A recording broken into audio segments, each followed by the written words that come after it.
It'd been bandied about and rumored for a while, but Aaron Donald officially hanging it up and quite possibly goes down as the greatest defender of his generation. If for my money, best defender of his generation. I mean, you can make a legitimate argument that Aaron Donald's the most dominant defensive lineman of all time. So, best defensive player of a generation, pretty easy sell. 10 years in the NFL, a 10-time Pro Bowler, 8-time first-team All-Pro, 3-time Defensive Player of the Year. Yep, spent 30% of his career as the Defensive Player of the Year. And one thing that I look at with Aaron Donald, that the only other guy that really can put up over the span of his career is J.J. Watt. Yep. J.J. Watt had more sacks in fewer games, but he was always hurt, was one thing. And the one thing that kind of will always push Aaron Donald over the top is he was the Super Bowl champ as well. I mean, both of them were 3-time Defensive Player of the Year. The All-Pros, I think J.J. Watt had 5-time first-team All-Pro. But he would have been first-team All-Pro in those years that he ended up getting hurt, but he was hurt all the time. And that was the thing that was crazy about Aaron Donald is you look down at his durability.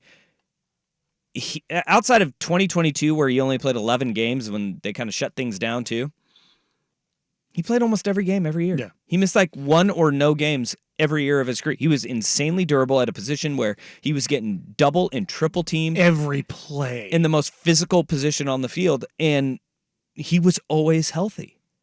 Like that was it's crazy to think about with Aaron Donald, and that's why he's getting out of 10 years because he was always healthy, and now he's got nothing left to prove. No. And he wants to walk. Yeah, quite literally. He's pulling the Derrick Rose, I want to be able to walk on my kid's graduation. Yeah.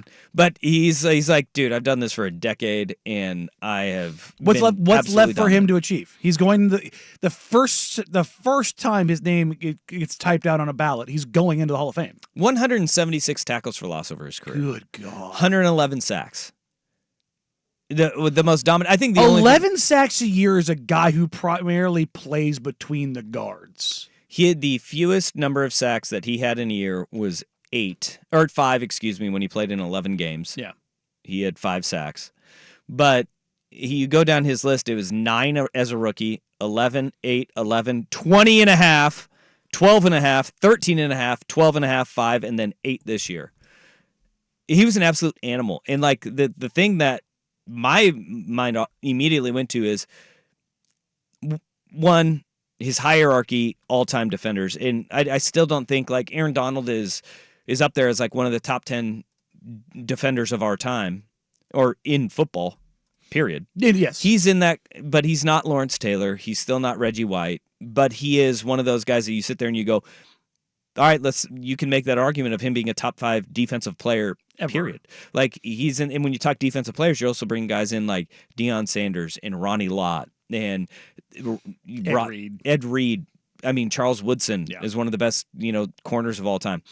But I think that when you look at Aaron Donald and the dominance that he had and the focus that he had on every team and the stylistic differences that you see across the NFL, boy, his career is one of the most impressive when you put it all together. Especially when you think about knife hands. Knife hands. I think that's the one last thing that he needed to prove is that he could actually get stabbed and still get to the quarterback because he was never stabbed in those workouts. Turns out. The other thing that came to my mind was, all right, does this mean Sean McVay's done? Remember 2 years ago when this conversation kind of started, Sean McVay said, when Aaron Donald retires, is the day I retire. Well, Sean McVay. And this takes this does change the NFC West and the landscape of the NFC West because last year, the Rams, they 100% outkicked the expectations of what they were going to be last year. And this year it was like, hey, Stafford still has some juice left in that arm. They have like the possession receiver holy grail in Puka Nacua and Cooper Kupp on that roster. And they were knocking it out of the park with their assets that they're finally getting back now.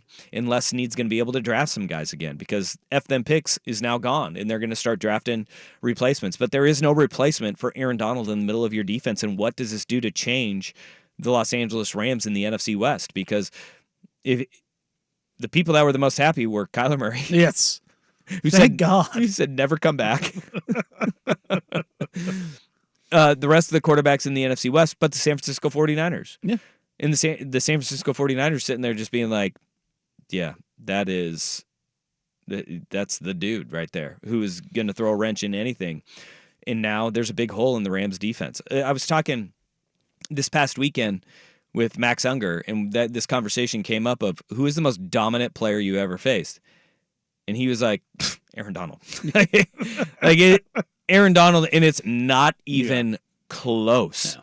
He was a one-man wrecking crew. And he had to see him twice a year. Impossible to block, right? Yeah. And it was just like, buckle up, because you're going for a ride for 60 minutes. And really, all centers across the NFL and the NFC West, all of a sudden now you have a lot more explaining to do, because when you played the Rams, it was like, what are you going to do, Aaron Donald? Yeah. Now you actually have to be like, there's some explaining I got to do on this one, because nobody holds a candle to what Aaron Donald was able to accomplish. And you can move him inside, you can move him outside. You never knew where he was coming from, yet he still got home. That's the insane part about it, and especially early in his career, he was just between the guards. Yeah. He was inside and dominating. He was dominating being double teamed. That's the thing to me that makes him so insane is his double. Have you ever seen like the charts that have like his career double team rate, like year by year? It's him, and then there's a giant. It's a chart, XY graph. Yeah, it's him all the way to the far right, and then there's a chasm before the next guy, and then you compare those two guys' production. You go, How is he being doubled at this rate and still having better production than this guy? And you're just like, that. The math doesn't math here. Truly elite. Like, we throw that term around so often, but that is what Aaron Donald was, man. That's what first ballot Hall of Famer looks like. Hell yeah. And he's only 32 years old. Good for him. Yeah. The crazy thing is the Rams paid him $8.8 million to go away today.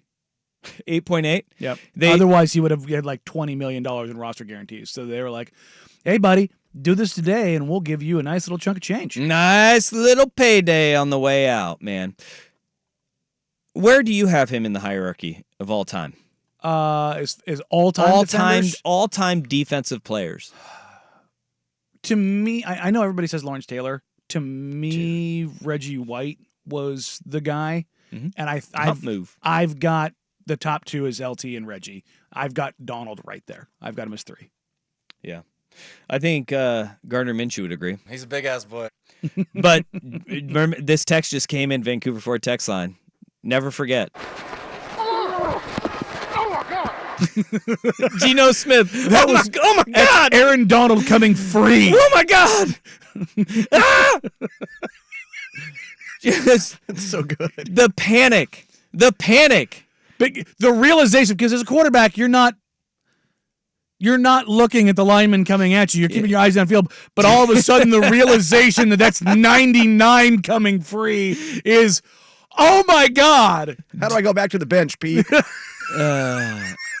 about that. Think about being a quarterback, and you are so in tune and locked in and just, hey, you know you're going to get hit. You know you're going to get hit. And even then, so sometimes when you see a free rusher and you're like, oh, this is going to suck. But you don't get that. Just because you don't get Aaron Donald coming free ever. Yeah. Do you think he is actually retiring because Russell Wilson is not just out of the NFC West, but out of the AFC West as well?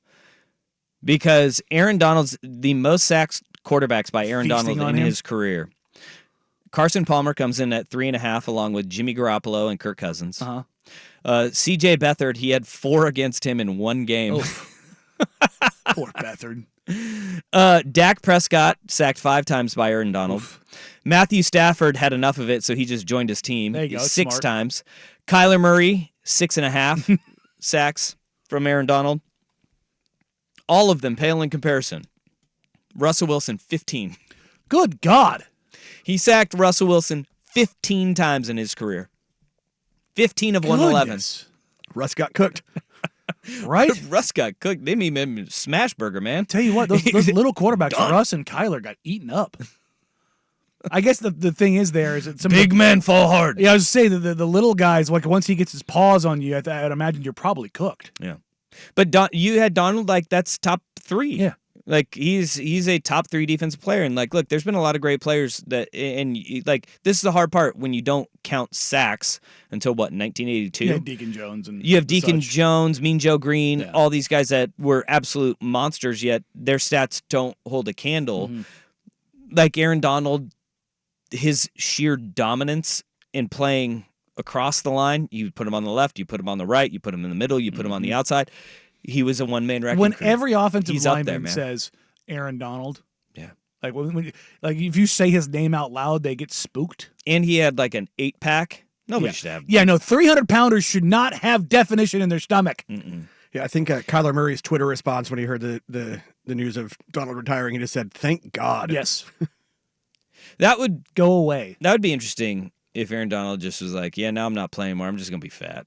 I hope so. Like he's just gonna be. Be Or fat. does he go full Joe Thomas and get skinny?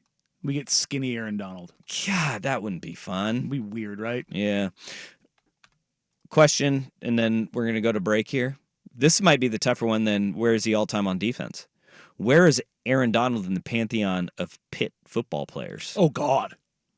That list is crazy. Yeah, no, it's the craziest list in college football. It's one where you're like, are we serious, sir? You serious, Clark?